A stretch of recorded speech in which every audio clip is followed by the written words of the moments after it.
The world does not want you to read. The world is God, after all. The world tells us what to do and what not to do. It tells us how to do it. It tells us what to watch and what not to watch. It tells us who to be friends with, who to like, who to hate, how to love them, and how to hate them.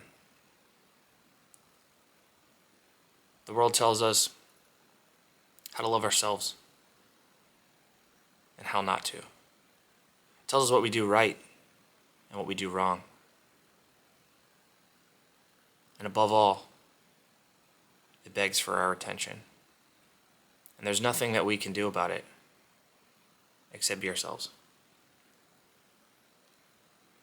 Now, this video is book adjacent. I will say it's not directly book related. Not a book review, not a book haul, not recommendations, but it's about the process of existing in the world that doesn't want you to read. I think of the quote, "Hell is other people," and that quote makes me think that hell is what happens when we become only relational to ourselves.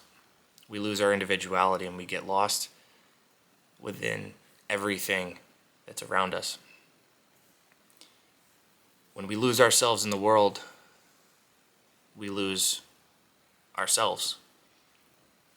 It's an abyss where we can't get to what we're meant to be. We can't become anything because we only see. The world becomes read-only, or we can't contribute. We can only observe.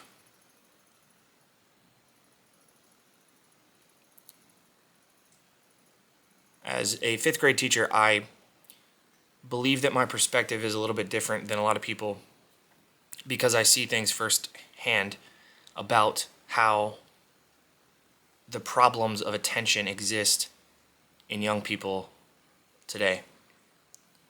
And by young people, I mean the 10-year-olds that I'm around all day, but I also mean the young adults that I work with and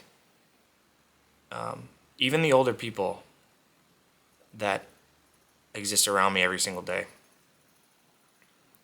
They tell us read what you're interested in, and we tell our kids read what you're interested in.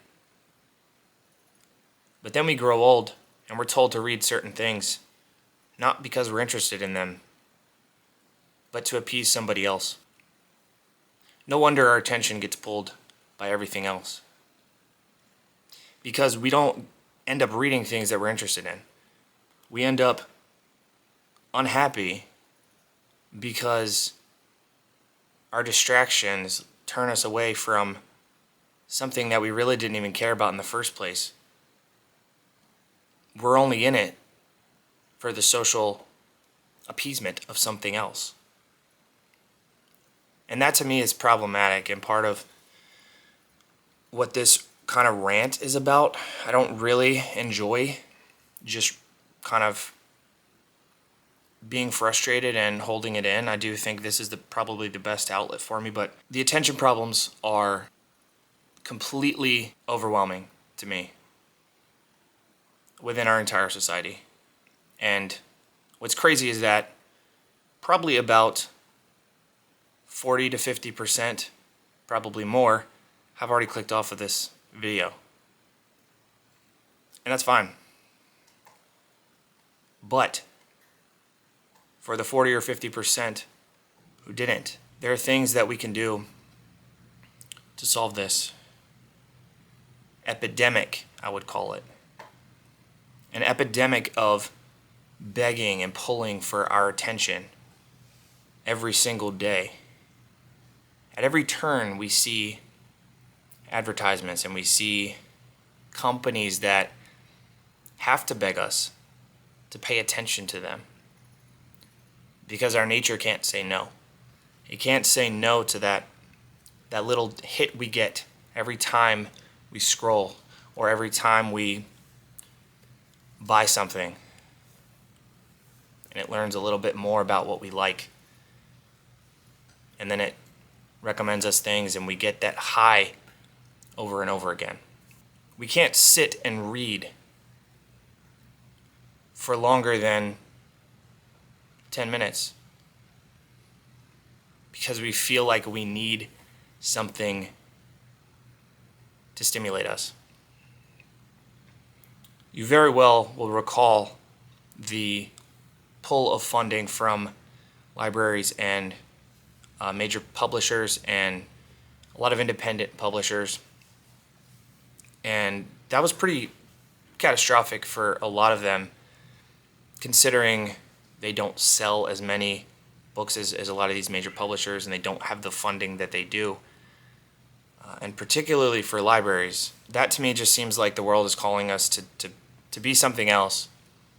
You know, why read when you can go watch TV and scroll on your phone at the same time? Why read when your mind is filled with things that we hate and we have to sit with that in silence for just a little bit? Banning books is another situation that really pisses me off, and I think particularly for young people that honestly, from my experience, don't have the desire to read those books. But at the same time, is that because they don't want to, or is that because they've simply been conditioned to not want to do those things? Those are perspectives and opinions and opportunities for inspiration for them that they will miss out on, and that people who don't know about those things will never know. Matt Diavella made a video about people quitting social media, and I will link that in the description because it was a fantastic look at the problem of social media. And not to say that social media doesn't have its benefits, because he does go over a lot of those positives that social media has, but it really focuses on the fact that we've moved so far past those positives that are presented to us, and rather that were presented to us, and has become something completely different that we have been conditioned to not want to say no to. I think it's a bigger problem than just social media, though. I don't want to just come across like I'm hating on social media for no reason, or that I dislike it, because it does have its benefits. I obviously use Instagram and post on there and am trying to get people's attention with what I'm posting. But I have made connections on Instagram, real connections with people and friends that I wouldn't have gotten if it wasn't for reading books. His video talks a lot about the algorithm and how we moved from a situation where we are simply following who we want to follow and seeing our friends and family. And that's how it was presented to us when Facebook first came on the scene, was to connect with your friends and your family. And when we moved into an algorithmic way of seeing content, it turned into simply shoving things in the user's face that they think they might like. Not to mention that most of the things that are pushed at us are things that we actually do like. But do we like it, or do we just attend to it more? He has on a Patreon, I believe it was the CEO of Patreon. He says a quote where he says, in response to a question about why we use social media even though it makes us miserable, he says that we value things that are different than those that we attend to. That we attend to them, that doesn't mean that we value them. We attend to those things when we might say we value reading more, but somehow we can't stop ourselves from scrolling for an hour or 2 hours. think that the algorithm is a microcosm of the world's incessant need for a controlled chaos that exists only for its profit, the profit of companies and for individuals that are at the expense of the users and that exploit them. If we can't pay attention to the things that we actually enjoy, and we only get to pay attention to things that make us sad or angry or anxious, then we'll never be happy as a society. We'll never be a people who can sit down and read or analyze something or think critically about a problem. We will become stuck in the hell that is that abyss where we are only relational to other people. Infinite Jest is a perfect example of the world that we live in now. David Foster Wallace explained doom scrolling when he wrote that book. And he explained human nature's need to be absorbed in something through the cartridge of Infinite Jest, where you watch it and you become trapped. You become stuck in this trance almost where you can't eat, you can't drink, you can't go to the bathroom. You simply watch until you die. And I think that that seems like an exaggeration, and it seems like a hyperbole for humanity. But I don't think we're that far away from becoming exactly what he envisioned.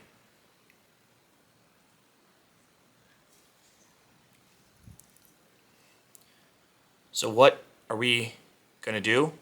What can we do? And what should we do about any of this? I think number one, and this is by far my most important thing, that I don't understand why we can't get it through our heads at a legislative level that there are significant problems with technology when it comes to children. I think there are necessary limits that have to be put on technology.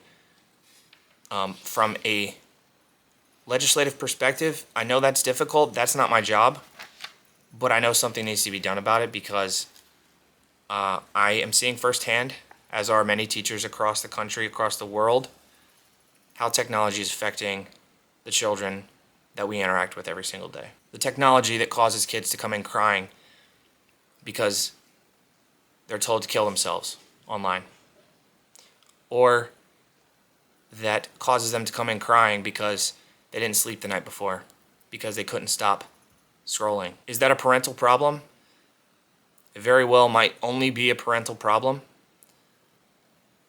But until our country and the world as a whole places more of an importance on the children of the world and their well-being mentally, emotionally, and physically, then I don't think that things are going to get better. Second thing is for these companies and these technologies that we are using.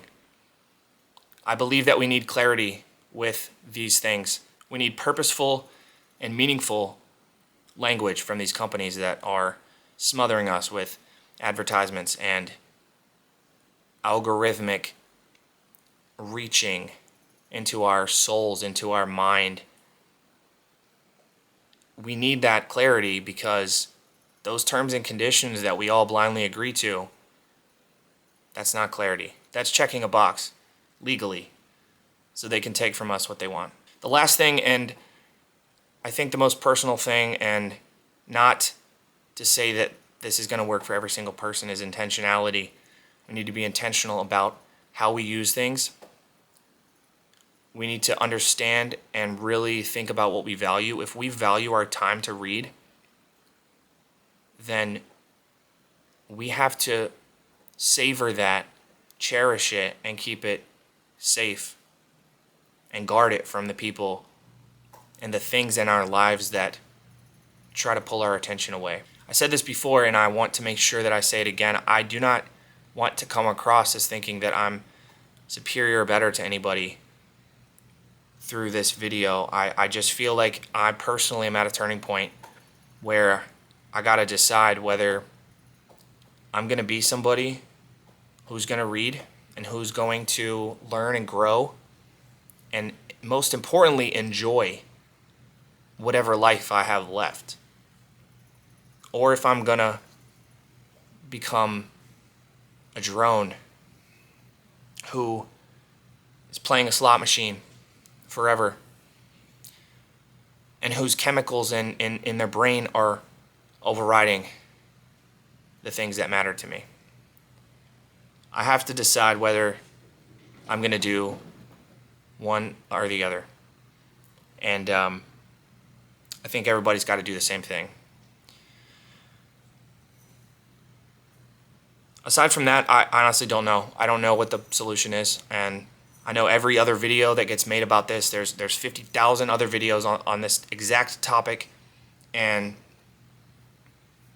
whether or not it has to do with a reading perspective or a reading adjacent point of view, I think that this problem is still the same. You know, our lives are being disrupted by this, and a lot of times we don't know it, but I think deep down we do, and we just don't know what to do about it. And I think attention is the one thing that we need to keep to ourselves as much as we can.